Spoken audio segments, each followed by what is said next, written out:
નમસ્કાર, આપ જોઈ રહ્યા છો સ્પાર્ક ટુડે ન્યૂઝ. સાવલીના ગંગોત્રી ચેરિટેબલ ટ્રસ્ટ સંચાલિત શાળા સંકુલમાં ગંગોત્રી સ્કૂલ દ્વારા 2026 વાર્ષિકોત્સવની ઉજવણી કરવામાં આવી. સાવલીમાં સુપ્રસિદ્ધ ભીમનાથ મહાદેવ મંદિર આવેલું છે, જ્યાં બ્રહ્મલીન પરમ પૂજ્ય સ્વામીજીએ સ્થાપના કરેલ શૈક્ષણિક સંસ્થા પૈકી ગંગોત્રી શિશુ વિહાર, ગંગોત્રી વિદ્યાલય, અંગ્રેજી ગુજરાતી માધ્યમ પ્રાથમિક અને હાઈસ્કૂલનું સંચાલન ગંગોત્રી ચેરિટેબલ ટ્રસ્ટ દ્વારા સાવલી નગર અને તાલુકાની પ્રજાના બાળકોને શિક્ષણ મેળવવા વડોદરા શહેર સુધી ન જવું પડે તે માટે કરવામાં આવે છે. ગંગોત્રીની અલગ અલગ શાળા વિભાગમાં અભ્યાસ કરતા સિનિયર કેજી, જુનિયર કેજી અને ધોરણ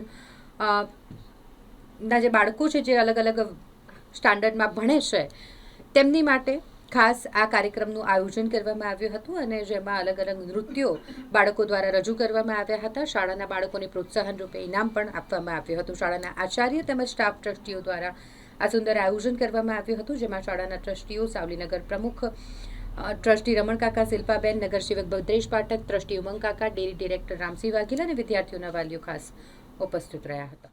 પ્રમુખશ્રી, મંત્રીશ્રી, ગંગોત્રી ચેરિટેબલ ટ્રસ્ટના વ્યવસ્થાપક મંડળના સેવાભાવી સભ્યશ્રીઓ તથા વાલીઓ, આમંત્રિત મહેમાનો, ગંગોત્રી શિશુ વિહારના જનક પાલક પોષક પરમ પૂજ્ય સદગુરુ સ્વામીજીની કૃપાથી આજે 38 વર્ષ પૂરા થયા છે.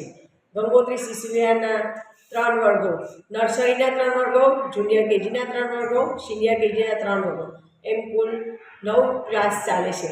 એમાં 300થી 700 બાળકોએ ભણ્યું. આજે આ વાર્ષિક ઉત્સવ ઉજવી અને ખૂબ જ એમની કલા રજૂ કરી અને વિવિધ કાર્યક્રમો રજૂ કર્યા. ઇન્દિરાબેન ભૂપેન્દ્રભાઈ પારેખ.